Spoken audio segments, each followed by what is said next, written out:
जैसा कि मैंने अपनी प्रीवियस वीडियो में कहा था कि मैं इस वीडियो में गम हुसैन पर बात करूंगा। जब मैं गम हुसैन की बात कर रहा हूं तो बहुत लोगों को गम हुसैन मतलब गम से इख्तलाफ है। नबी करीम सल्लल्लाहु अलैहि वसल्लम की बुखारी की हदीस है कि मैयत पर सोग 3 दिन से ज़्यादा नहीं है सिवाय बीवी के खाविन के लिए 4 महीने 10 दिन। तो जब सोग 3 दिन से ज़्यादा नहीं है तो फिर गम हुसैन अभी तक क्यों है? गम हुसैन हमारे दिल में क्यों होना चाहिए? मैं अपनी इस वीडियो में आपको बताने वाला हूँ कि व्हाट इज़ डिफरेंस बिटवीन सोग और गम। सोग और गम सुनने में बज़ाहिर एक से वर्ड लगते हैं, लेकिन इसमें डिफरेंस है। और इस वीडियो में मैं प्रूफ करूँगा हदीस के अकॉर्डिंग कि नबी करीम सल्लल्लाहु अलैहि वसल्लम को अपनी ज़िंदगी में भी गम हुसैन था और ज़िंदगी के बाद भी उन्हें गम हुसैन था, और नबी करीम सल्लल्लाहु अलैहि वसल्लम को गम हुसैन नहीं गम हमज़ा भी था। तो ये सब चीज़ें मैं अपनी इस वीडियो में शेयर करूंगा आपसे। तो मेरी वीडियो को प्लीज़ बिना स्किप करे पूरा ज़रूर देखें, वरना आप इस टॉपिक से महरूम रह जाएंगे। और मेरे इस चैनल को सब्सक्राइब कर दें, मैं ऐसी इस्लामिक इन्फॉर्मेशन आपके सामने लाता रहता हूँ। सोग एक कंट्रोल चीज़ है। सोग का मतलब क्या होता है कि मॉर्निंग ब्रीफ, जिस पे हमारा कंट्रोल है, अपने आप को जुल्म पहुंचाने से, अपने आप को अजाम में डालने से, अपने रुखसार को पीटने से, अपने गिरबान को फाड़ने से, इस पे उसका कंट्रोल है। लेकिन गम, अगर किसी के यहाँ मिट्टी होती है तो गम अनकंट्रोल चीज़ है। गम पे कंट्रोल नहीं हो सकता, आपके इमोशन पर आप कंट्रोल नहीं कर सकते। या मैयत के सालों बाद भी जब उसकी याद आए या किसी खुशी या गम के मौके पर उसकी याद आए तो अपने आंसुओं को आप नहीं रोक सकते, उसको बोलते हैं गम। जैसे आपको अपनी बीवी से बहुत मोहब्बत है और उसकी डेथ हो जाती है, तो बहुत से खाविन, बहुत से मर्दों को देखा गया कि वो ज़िंदगी भर उनका गम उनके दिलों में रहता है। कभी भी कोई बात आई या कभी खुशी के मौके पर तो वो अक्सर अपनी बीवी को याद करके रोते हैं। उस तरीके से नबी करीम सल्लल्लाहु अलैहि वसल्लम की वफ़ात के बाद कई सहाबा को भी ज़िंदगी भर नबी करीम सल्लल्लाहु अलैहि वसल्लम का गम रहा है।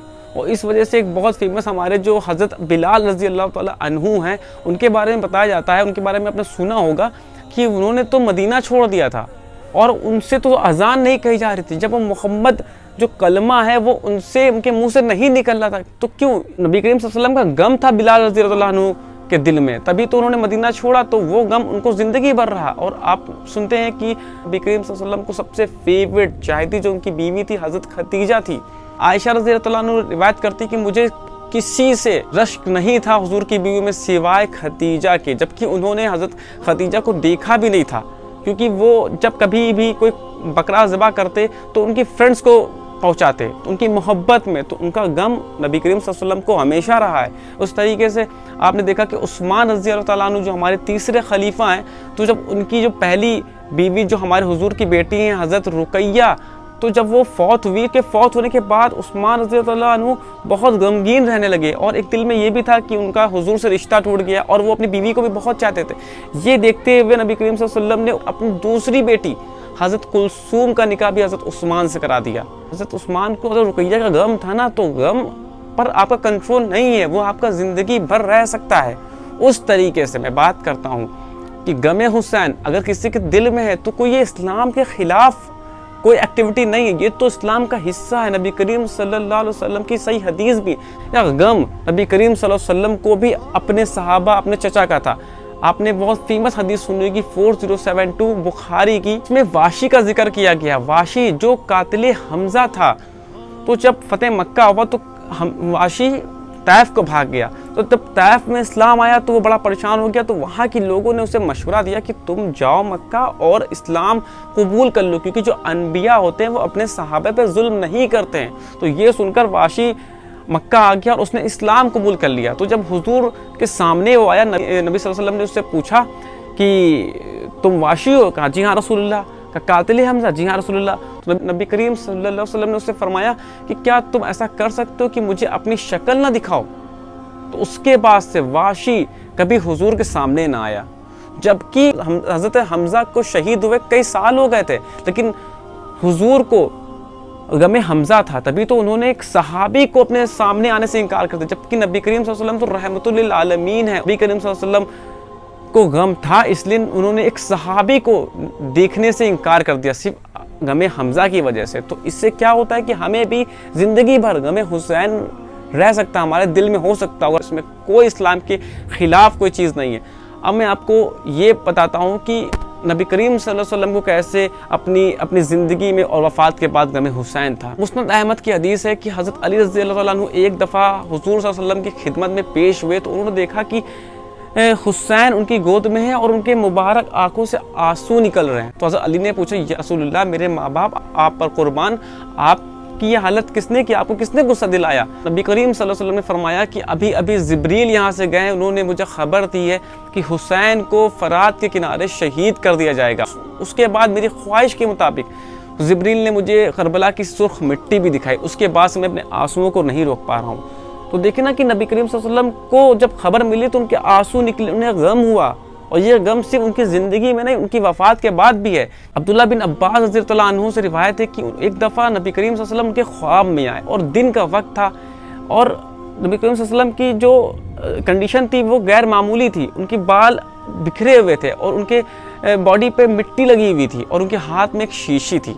तो इब्ने अब्बास ने पूछा कि या रसूलुल्लाह, मेरे माँ बाप आप पर कुर्बान, आपकी हालत कैसे? नबी करीम सल्लल्लाहु अलैहि वसल्लम ने फरमाया कि मैं सुबह से हुसैन और उनके साथियों का खून जमा कर रहा हूँ।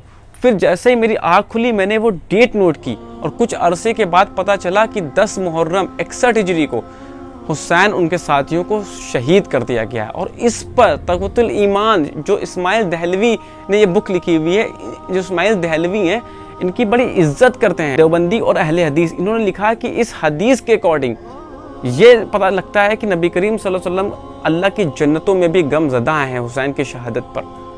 तो जो मैंने ख्वाब इब्ने अब्बास का बताया, ये सहाबी का ख्वाब है, कोई सो कॉल्ड बाबा का ख्वाब नहीं है, सहाबी का ख्वाब है। और नबी करीम सल्लल्लाहु अलैहि वसल्लम की हदीस भी, जिसने मुझे ख्वाब में देखा उसने ख्वाब मुझे ये ख्वाब में देखा। तो इतनी सारी जो मैंने आपको सब डिटेल बताई और सब कुछ मैंने सही बुखारी मुस्नद में सही हदीसों से आपको रेफरेंस दिया कि अगर आज के टाइम मुहर्रम नहीं, कभी भी आप मुहर्रम को याद करके आपका दिल पसीज जाता है, आपकी आंखों से आंसू आ जाते हैं, तो ये कोई इस्लाम के खिलाफ चीज़ नहीं है। आप अहले बैत को जब डिस्कस करेंगे, अहले बैत की जब बात करेंगे, तो मुहर्रम का जब जिक्र करेंगे तो जाहिर सी बात है आपका दिल गमगीन हो जाएगा। तो ये जो गम है ये ज़िंदगी भर तक रहने वाला है। गम को आप गम की तरह लें, अब इसको सोग ना बनाएं। जैसे नबी करीम सल्लल्लाहु अलैहि वसल्लम की सही बुखारी की हदीस है कि अपने रुखसार को ना पीटें, अपने गलेबान को ना फाड़ें और इस तरीके से एक्टिविटीज़ ना करें। हज़रत उस्मान की शहादत पे हमें उनका गम हो सकता है, हज़रत अली की शहादत पे हमें उनका गम हो सकता है। तो इस तरीके से गम को आप सोग ना समझें। सोग और गम दोनों एक अलग सेंटेंस है। इस तरीके से हाँ, नबी करीम सल्लल्लाहु अलैहि वसल्लम की ये हदीस है कि आप अपनी जान को, अपनी बॉडी को अज़ाम में न डालें। ये चीज़ें हमें नहीं करनी। लेकिन अगर कोई गमे हुसैन में किसी के आंसू आते हैं, गमे हुसैन में एक मजलिस रखता है, तो वो इस्लाम के ख़िलाफ़ नहीं है, बिल्कुल भी नहीं। तो इसलिए गमे हुसैन हर मुसलमान के दिल में होना चाहिए, क्योंकि ये एक ऐसा वाक़या है वो मुसलमान कभी नहीं भूल सकते कि हमारे जो अहले बैत को जो शहीद करने वाले हैं वो भी मुसलमान। तो इसलिए ये बड़ा गम का मौका है। गमे हुसैन अगर किसी के दिल में है तो वो अहले बैत से मोहब्बत के लिए है। तो अहले बैत से मोहब्बत हमारे ईमान का हिस्सा है और अहले बैत का अगर गम है, उस गम में हमारे आंसू निकलते हैं, ये भी हमारे ईमान का हिस्सा है। को आप सो की कैटेगरी में ना रखें, आप गम की कैटेगरी में रखें और अहले बैत की मोहब्बत अल्लाह ताला हम सब के दिलों में अता कर दे। मेरी इस वीडियो में अगर मेरे से कुछ गलती हो गई है, हदीस में कुछ ऊंच नीच हो गई हो, तो उसके लिए मुझे माफ़ कर दे, क्योंकि मैं कोई प्रोफेशनल दाई नहीं हूँ। मैं चीज़ों को किताबों से पढ़ता हूँ, कॉपी करता हूँ, उसके बाद आपके सामने पेस्ट कर देता हूँ। अब आप सोचेंगे मैं काम क्यों कर रहा हूँ? क्योंकि हमारे अल्लाह ने फरमाया कि अगर तुम्हें कोई आयत या कोई रहनुमाई वाली चीज़ पता है तो उसे छुपाओ मत। अगर आप छुपाएंगे तो अल्लाह के फरिश्तों की आप पर लानत होगी। तो मुझे कुछ इस बारे में पता था, मैंने आपको बताने की कोशिश की। अगर मेरे से कोई गलती हो गई, अल्लाह ताला और आप सब मुझे माफ़ करने की कोशिश करते हैं। किसी नेक्स्ट वीडियो में किसी नेक्स्ट टॉपिक के साथ। जज़ाकल्लाहु खैर।